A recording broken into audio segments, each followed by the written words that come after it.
Hey, everybody. We are going to do the May 17th daily Bible reading out of the One Year Bible. It's the New Living Translation. It's a beautiful rainy day outside, isn't it? When I checked earlier, we had already received over 2 inches of rain, and it's been raining hard since then. We will be starting out in 1 Samuel chapter 20, verse 1, and going through chapter 21, verse 15. And then we'll be in John chapter 9, verses 1 through 41.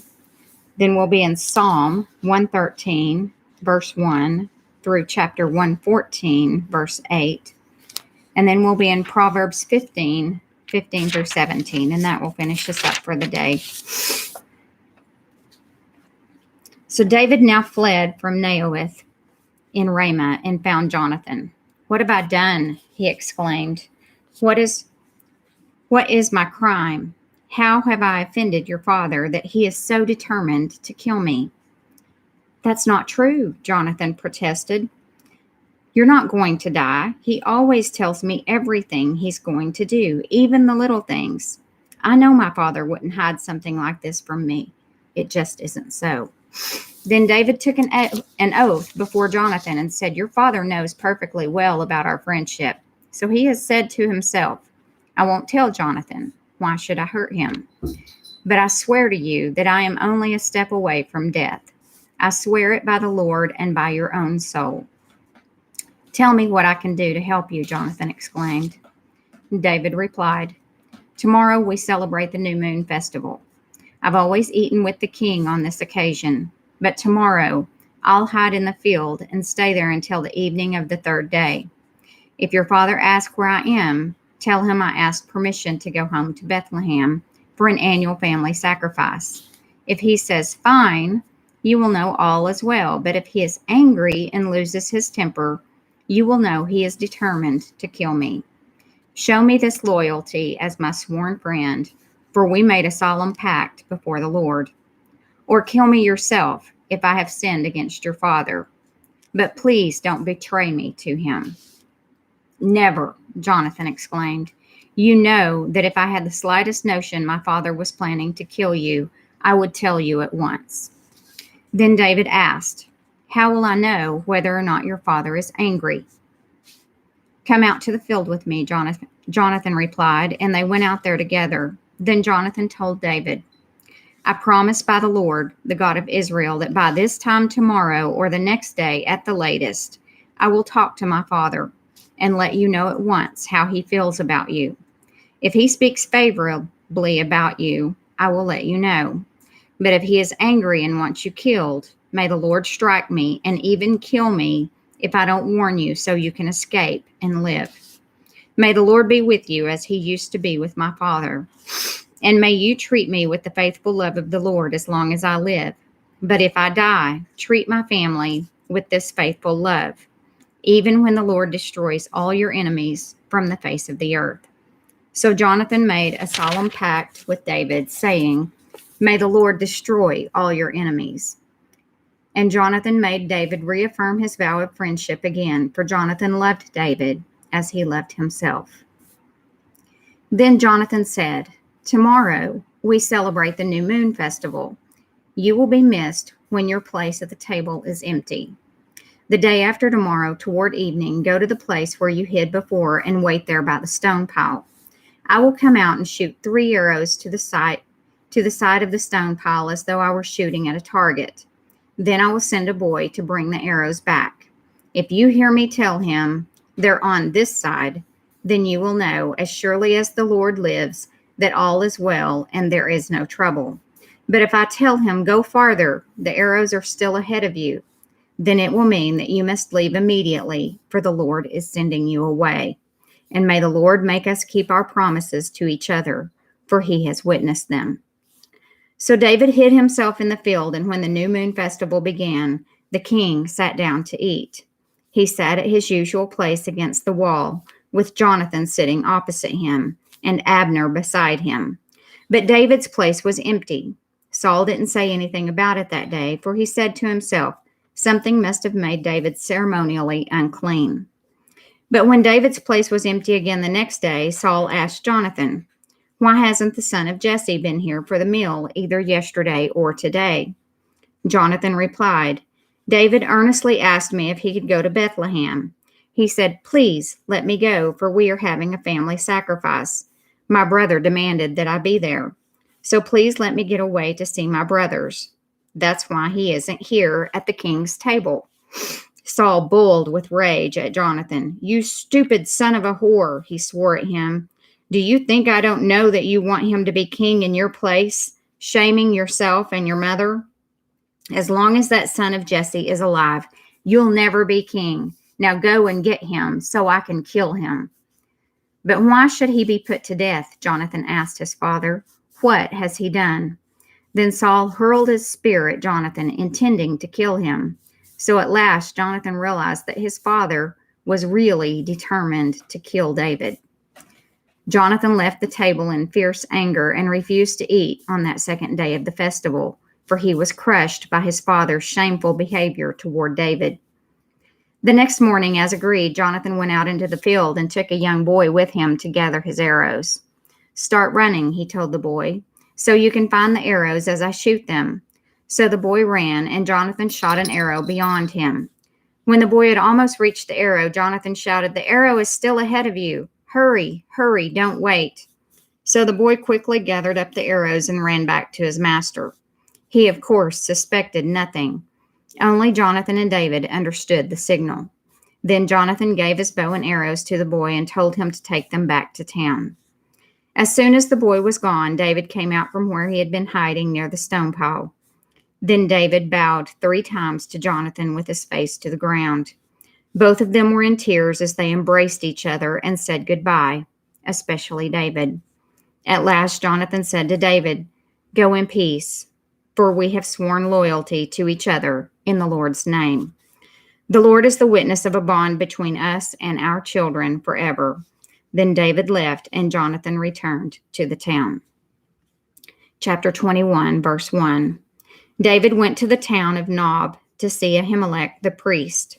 Ahimelech trembled when he saw him. "Why are you alone?" he asked. "Why is no one with you?" "The king has sent me on a private matter," David said. "He told me not to tell anyone why I am here. I have told my men where to meet me later.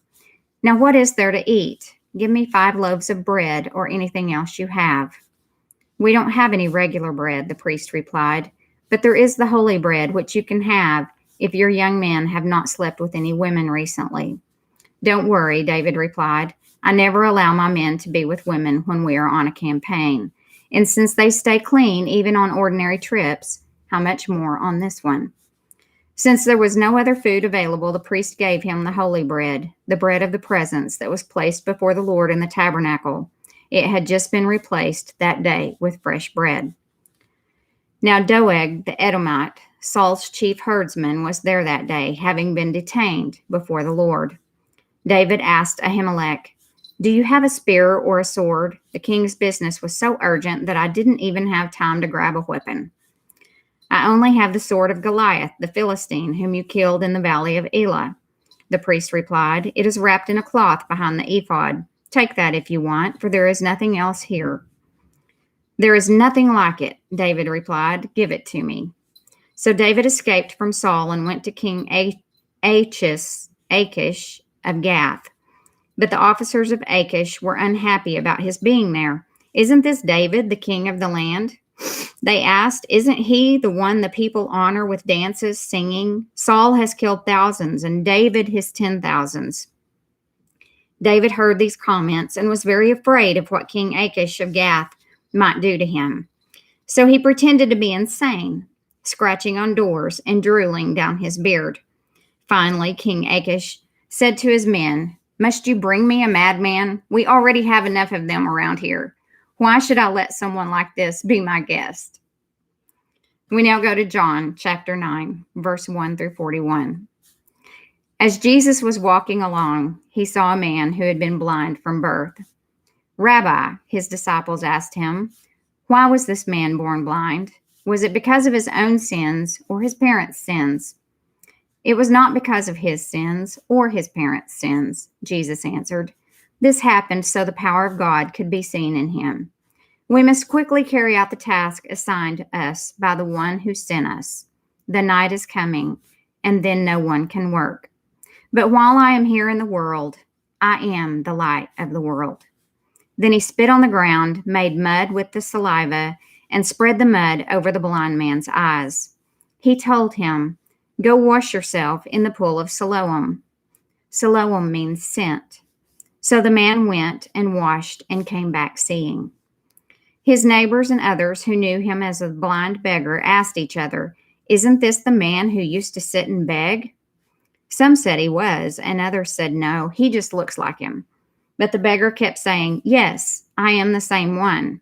They asked, "Who healed you? What happened?" He told them, "The man they called Jesus made mud and spread it over my eyes and told me, 'Go to the pool of Siloam and wash yourself.' So I went and washed, and now I can see." "Where is he now?" they asked. "I don't know," he replied. Then they took the man who had been blind to the Pharisees, because it was on the Sabbath that Jesus had made the mud and healed him. The Pharisees asked the man all about it, so he told them, "He put the mud over my eyes, and when I washed it away, I could see." Some of the Pharisees said, "This man Jesus is not from God, for he is working on the Sabbath." Others said, "But how could an ordinary sinner do such miraculous signs?" So there was a deep division of opinion among them. Then the Pharisees again questioned the man who had been blind and demanded, "What's your opinion about the man who healed you?" The man replied, "I think he must be a prophet." The Jewish leaders still refused to believe the man had been blind and could now see. So they called in his parents. They asked them, "Is this your son? Was he born blind? If so, how can he now see?" His parents replied, "We know this is our son and that he was born blind, but we don't know how he can see or who healed him. Ask him. He is old enough to speak for himself." His parents said this because they were afraid of the Jewish leaders, who had announced that anyone saying Jesus was the Messiah would be expelled from the synagogue. That's why they said, "He is old enough. Ask him."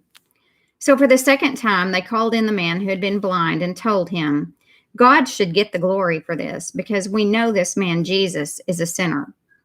"I don't know whether he is a sinner," the man replied, "but I know this. I was blind, and now I can see." "But what did he do?" they asked. "How did he heal you?" "Look," the man exclaimed, "I told you once. Didn't you listen? Why do you want to hear it again? Do you want to become his disciples too?" Then they cursed him and said, "You are his disciple, but we are disciples of Moses. We know God spoke to Moses, but we don't even know where this man comes from." Are you hearing the separation between Jesus and followers of Jesus and the followers of Moses now that Jesus has come? And Jesus goes around teaching that the kingdom of God or the kingdom of heaven is at hand.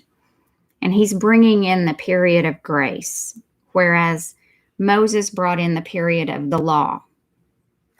And now we live in the period of grace where we either believe Jesus fully and totally covered us with his grace, with his mercy, through his work on the cross, by dying on the cross and rising again 3 days later, or we believe in the law. There's no middle ground. You have to believe one or the other. It's not by works, lest we boast about what we've done. We lift Jesus high, and we remain meek and lowly because it's his power that saves us, not ours. We are nothing. He is everything. Lift him high, lift him up so the world can see him. And that's exactly what that was just saying. It says, "You are his disciple, but we are disciples of Moses." We know God spoke to Moses, but we don't even know where this man comes from. "Why, that's very strange," the man replied. "He healed my eyes, and yet you don't know where he comes from."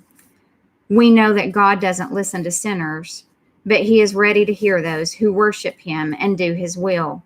Ever since the world began, no one has been able to open the eyes of someone born blind. If this man were not from God, he couldn't have done it. You were born a total sinner, they answered. Are you trying to teach us? And they threw him out of the synagogue.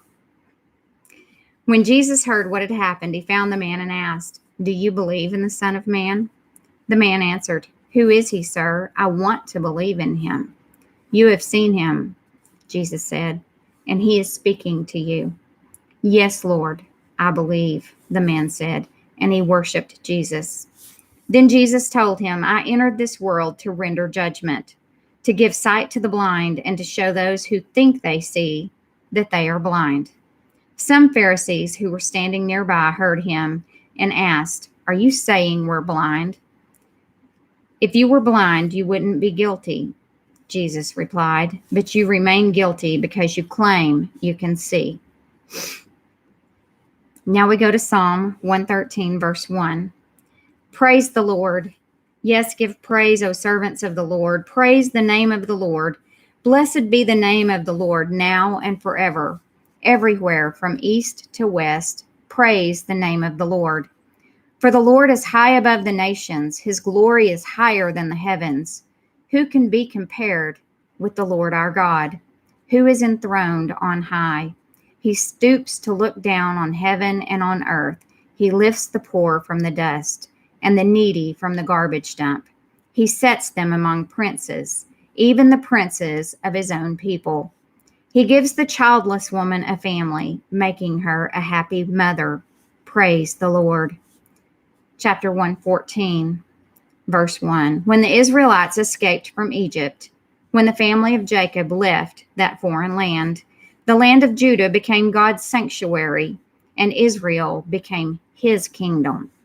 The Red Sea saw them coming and hurried out of their way. The water of the Jordan River turned away. The mountains skipped like rams, the hills like lambs. What's wrong, Red Sea, that made you hurry out of their way? What happened, Jordan River, that you turned away? Why, mountains, did you skip like rams? Why, hills, like lambs? Tremble, O earth, at the presence of the Lord, at the presence of the God of Jacob. He turned the rock into a pool of water. Yes, a spring of water flowed from solid rock.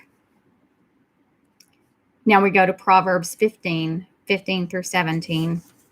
For the despondent, every day brings trouble. For the happy heart, life is a continual feast.